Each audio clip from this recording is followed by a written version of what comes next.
You never even thought about it, did you, WWE? Ever since the wildcard rule came into effect, you never thought about how it could affect certain superstars and how it could completely derail their career. After all, if Roman Reigns and The Miz can now be on both shows, that leaves less time for other faces, and these could be faces that are being pushed and being brought up to try and make the product feel more exciting and feel more fresh. Look at me grab my hand in this weird way. In fact, a bunch of these guys are now being pushed further down the card, and that's because you've decided it's all right for 4 or 5 or 472 Raw superstars to jump to SmackDown and vice versa on a whim, even though so far it's been the same wrestlers time and time again, which seems to defeat the point anyway. There are 7 specific folk though who I feel have been hard done by more than anybody else, or at least have confused me, and now they are being made to suffer in silence. Because we know we're not allowed to say anything, that's when bad things happen. Why?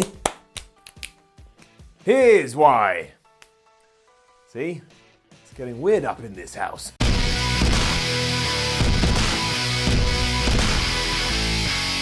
As this is a list, we will treat it as such, and we'll start with number 7, which of course is going to be Rusev, and by proxy that brings in number 6 too, because that would be Shinsuke Nakamura. Now, I don't understand this pairing anyway, because they just got together randomly after feuding for a little while, but ever since the wildcard rule became a thing, it seems like they don't even know that they're a tag team to begin with. Also, this is what happens, this is what I do to myself every time Rusev isn't on my television screen. When the SmackDown titles were held up because the Hardys had to relinquish them, you assumed at least on some level the few teams that SmackDown had left would put their hands up and say, I would like a shot at said belts, because, you know, at least then it gives them an air of importance. But instead, especially when we're looking at Rusev and Shinsuke Nakamura, they did absolutely nothing. They didn't even walk to the ring and say to Shane McMahon, hey Shane, we've been kicking ass for a while, kind of, but not really. Can we please at least have an opportunity or just touch them? That will do. Let me touch the belt. I mean, that brings up a whole other thing in the sense of who were Matt and Jeff going to feud with to begin with, because WWE did move all the pairings across the Monday nights. It was almost as if we were going to get the Hardys versus the Hardys, and I guess there's so many versions of Matt Hardy, you could have done that. You could have had Matt and Jeff versus Broken Woken Matt Hardy and version 1. Also, I've still got this stupid stuff on. Why didn't you tell me? But no, ever since the brand split and the follow-up of the wildcard rule, I don't think we've even seen Shinsuke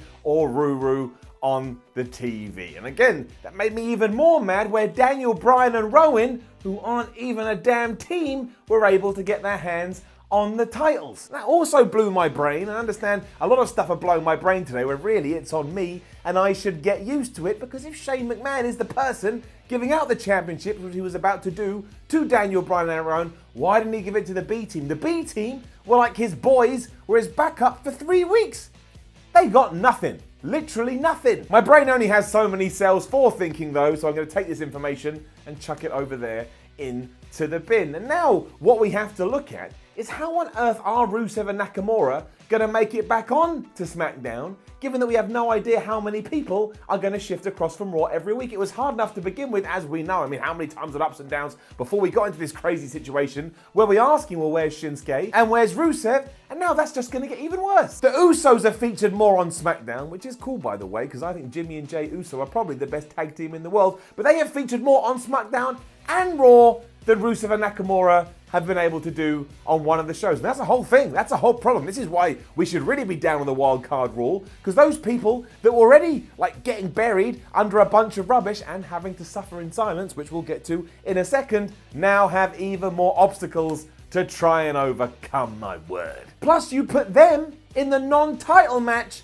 at Money in the Bank and you sticked it on the kickoff show anyway. I mean, if they're there, where the hell does that put Rusev and Nakamura? Sticking with the division, we get to numbers 5 and 4, which are Tucker and Otis, also known as Heavy Machinery. And yes, unlike WWE, I am counting them as separate entities and not as one unit, just because they're a tag team, because, you know, not a moron. But what happened here? Rightfully so, as soon as Eric Rowan and Daniel Bryan had won the SmackDown championships, Tucker and Otis were eyeballing them as if to say, we see that shiny gold you've now got over your shoulders and we want some, mainly again because SmackDown doesn't have any tag teams.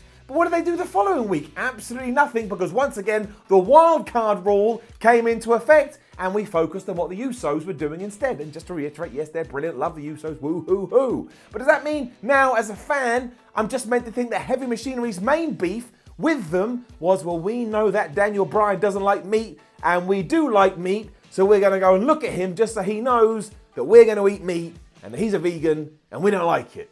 That's the only story I can concoct from all of this. And admittedly, by the time you see this, they may very well be back into the title picture, but that still doesn't make up for 1 week having them appear and the next week having them do absolutely nothing just because we wanted to throw a few more bodies across both of the damn television shows. As ever, why even call them up to begin with?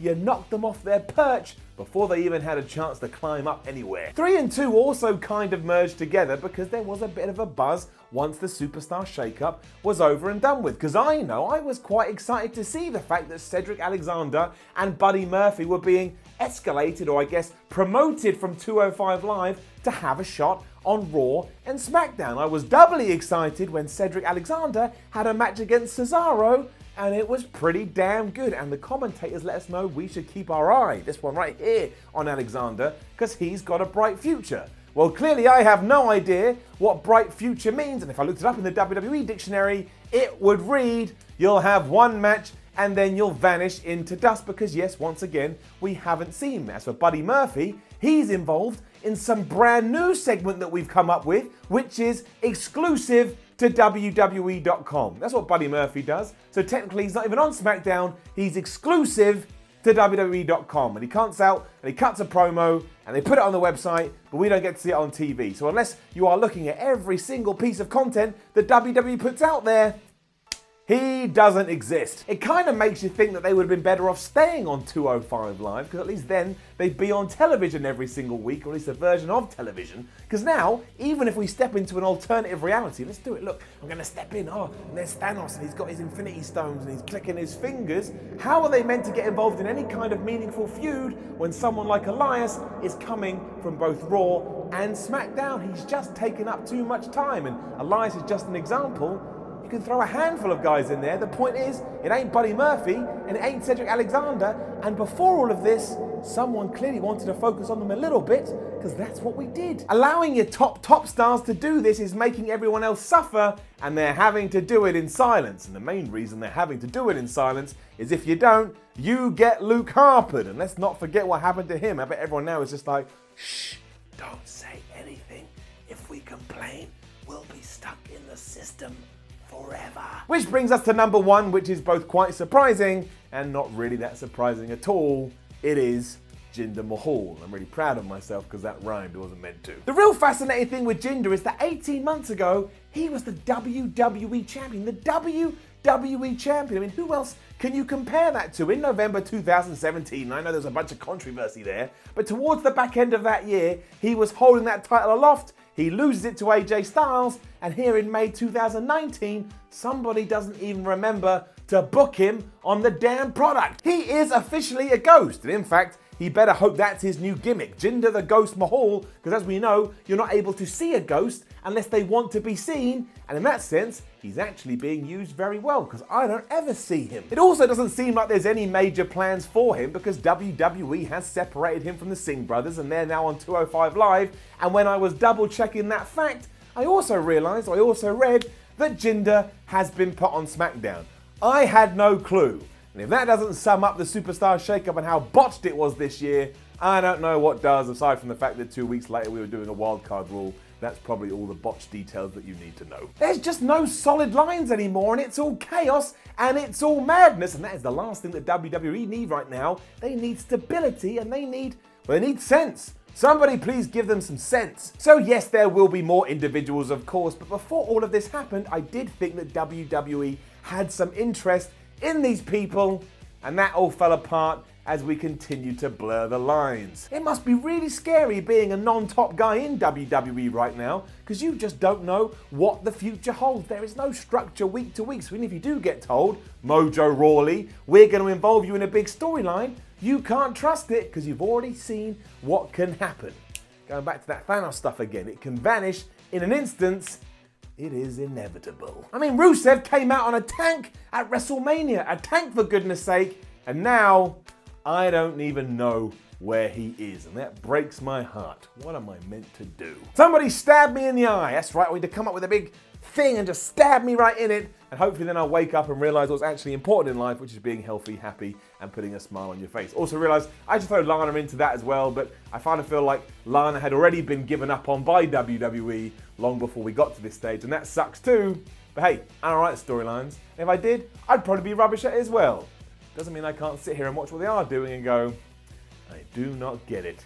Please stop these people suffering in silence. Now, don't forget to leave a comment below and let us know what you think about this, and name some other guys and girls that have just vanished ever since the Superstar Shake-Up and the wildcard rule came into effect. Like, share, and subscribe. That's liking. Don't do that one. Head over to whatculture.com and read yourself some articles. Follow What Culture on Twitter, What Culture WWE. Please do go watch more videos here on What Culture Wrestling. In fact, go check out the last Why video.